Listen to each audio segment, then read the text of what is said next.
Chapter 9. I Didn't Say No. 8 days. Michelle didn't know whether they went slowly or quickly.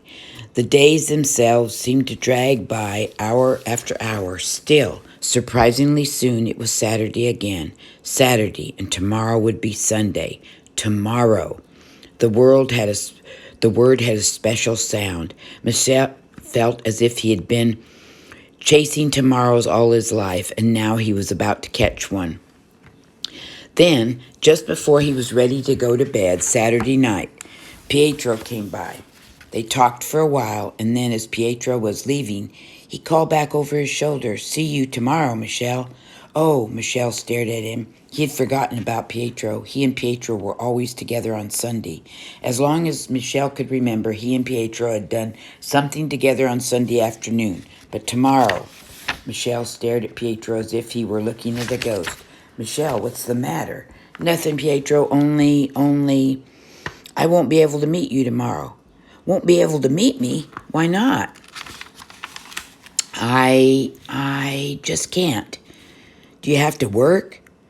Pietro came back a few steps and stood close to Michelle. "If you have to work, I'll come and help you. Then, when we're finished, we can..." "No, I don't have to work." "Then why?" Pietro looked puzzled. He and Michelle always told each other everything. Why was Michelle acting so queerly? "Pietro," said Michelle, "I can't meet you tomorrow. I just can't. And I can't tell you why either. It's a secret. It's a secret I promised not to tell anyone." Michelle made a great circle in the dirt with his toe. He didn't want to look at Pietro. He didn't want to see it in his eyes, all the things he was thinking. "Can't tell me?" Pietro shook his head. "You can't tell me, Michelle. But we always tell each other everything. You know you can trust me. You know that, Michelle." "Oh, I know, Pietro. If it were up to me, I'd tell you in a minute. No, but you see, I promised not to tell anyone. Not anyone. I promised on my honor. You do understand, don't you, Pietro?" Pietro stared at Michelle. He didn't understand. That was clear. He and Michelle had always shared everything. What was this secret that had come between them? Their life on Capri was so simple. They worked, and they ate, and they slept. What would Michelle do? What could he know that he could not tell to his best friend? They stood for a few minutes staring at the ground. Michelle made more circles. Pietro made squares. They had nothing to say to each other. Finally, Pietro turned and started down the hill.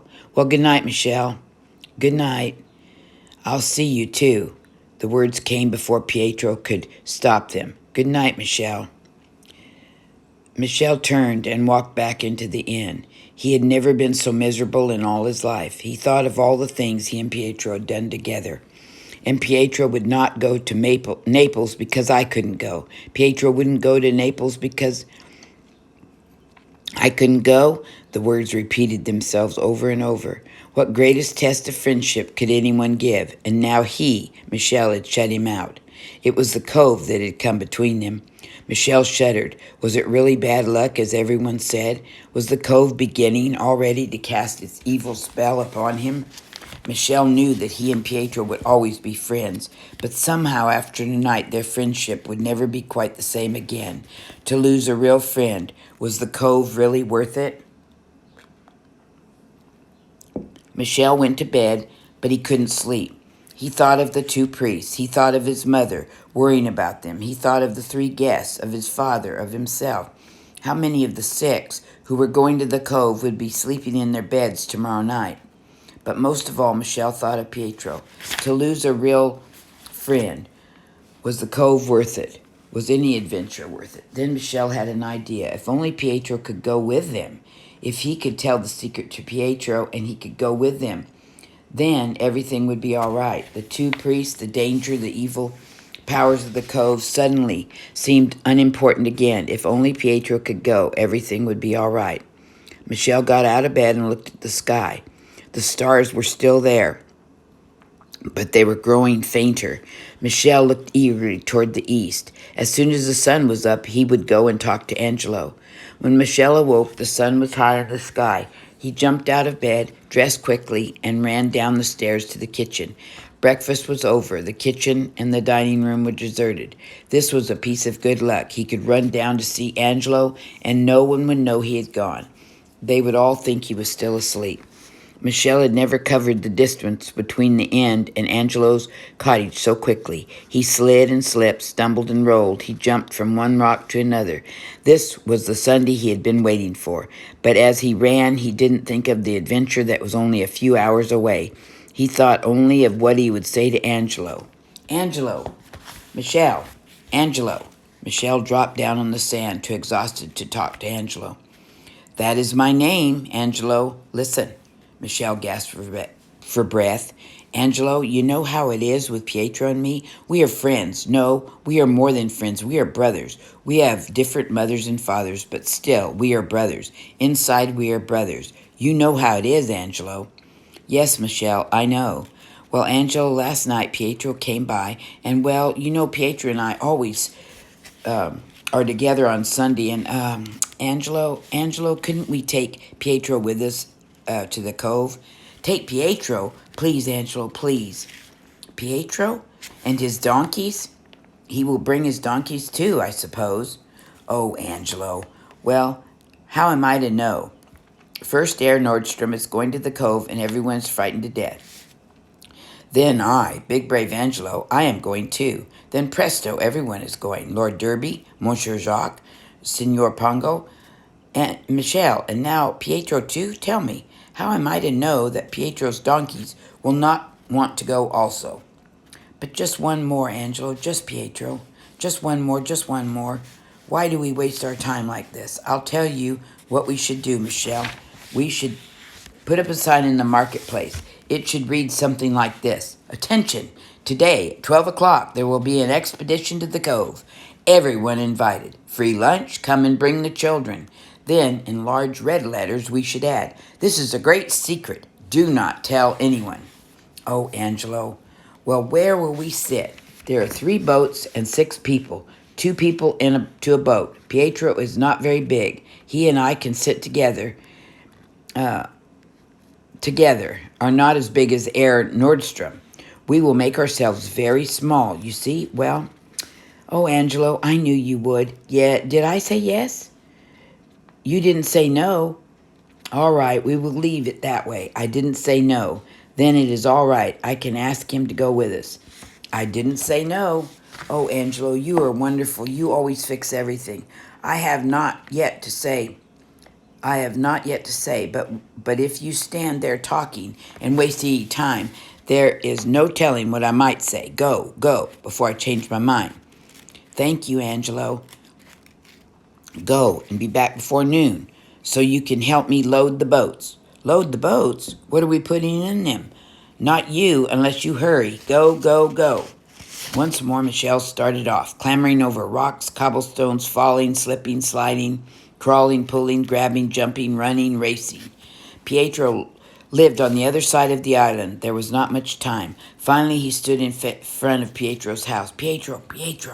There was no answer. Michel called. He rattled the door. He knocked. He shouted and called again.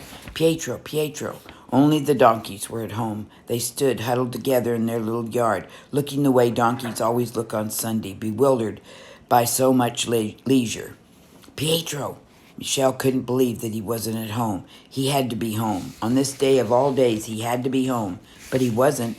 No amount of shouting or calling would bring him. Where could he be? Where had he gone? Suddenly, the little island of Capri seemed very large. The beach, the roads, the village of Capri, Anacapri, the steps, the mountains. Where should he look for his friend? Where would Pietro go? Why had he gone? Why? Suddenly Michel knew why he had gone away. Pietro was lonely, disappointed. His best friend had deserted him. He wanted to be by himself. Michel, standing alone in front of Pietro's cottage, thought he knew how Pietro felt. How would he, Michel, feel if Pietro had done the same thing to him? What would he do? Where would he go? At that very moment, Michel knew where Pietro had gone. He had gone to that special place up in the mountains, the place where Michel had taken Lord Derby to paint. They had discovered it, he and Pietro, many years ago. Before then, it had been their very special meeting place, their secret retreat. It was the place they went when they were especially happy or especially disappointed. Michel looked up at the sky. Could he get to the top of the mountain and back by noon? What if he were late? Would they go without him? Michel rubbed his hand over his forehead and tried to think. The men might be willing to wait for him, but not the tide. If they hoped to get into the cave and out during the low tide, they would have leave right at noon. With or without Michel, they would have to leave. Standing there, Michel knew that was true. There would be no waiting for anyone today. Michel looked at the sky again. Could he make it? Should he take the chance? If he started back to the harbor now, he would get there in plenty of time. Angelo had asked him to come early and help load the boats. Was it more important to help Angelo or find Pietro? After all, he had tried to find Pietro and he wasn't at home.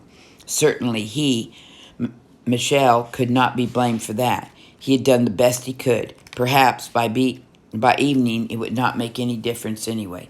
Perhaps Pietro would be lucky he didn't go. Michel started to run. Even while he was thinking, even while he was looking at the sun, he began to run. He had to find Pietro, even if he were late, even if he missed going to the cove. He had to find him. For the third time that morning, Michel ran as if possessed. Rocks, stones, dust, dirt scattered behind him. His clothes were torn, his hands scratched, his feet cut, but Michel scarcely noticed. He passed the village of Capri, the road that led to their inn, the steps to Anacapri. Finally, he was on the little hidden path which led to the top of the mountain. He remembered how he had told Lord Derby that it was only a few feet farther to the top, a few feet farther. Michel lunged forward. He parted the bushes and looked around him. Pietro. There was the sky and the sea and the cliffs, but no Pietro. Pietro. Had he come all this way, probably missed going to the cove, only to find that he'd been wrong? Why had he been so sure that Pietro would be there? It had been a wild guess, nothing more. Pietro, Pietro. And the mountains answered back, Pietro, Pietro. Pietro, Pietro. Tears came to Michel's eyes. Standing there on the mountaintop, he felt more lonely and disappointed than he'd ever felt before. The cove seemed very far away, too far away. The trip back down the mountainside seemed unbearably long. Pietro, Pietro, and again the mountains echoed. They seemed to be taunting him, teasing him. Pietro, Pietro. Michel knew he should start back. Every second counted, but he felt too exhausted to move. He felt too tired to do anything except stand and call, Pietro, Pietro. He found himself waiting for the echo, but this time his own name came back in answer, Michel, Michel, Michel. Pietro's eyes peered around the edge of the cliff. Michel, Pietro. Michel gasped, stared at Pietro for a minute as if he could not believe his eyes, then turned and fled down the path. Pietro, come quickly. He called back over his shoulder. There's not a minute to lose. I'll tell you about it as we go. It was a strange conversation. Michel leaped from rock to rock like a young goat. Pietro, confused and puzzled, leaped after him. Sometimes they were close together, sometimes as much as 50 feet apart. Michel shouted, but most of what he said was lost to Pietro. I can't hear you, Pietro kept shouting. I don't know what you're talking about. What are you saying, Michel? What are you saying? And all the while strange words drifted back to him. Herr Nordstrom, philosophy, the cove, Angelo, Monsieur Jacques, Lord Derby, Papa, Angelo, 3 boats, Angelo, the tides, Angelo, noon, Angelo, today, Angelo, hurry. The hurry was all that Pietro could understand, that and the fact that Michel had not deserted him after all. Whatever Michel was doing, he and Pietro were doing it too. That was all that mattered.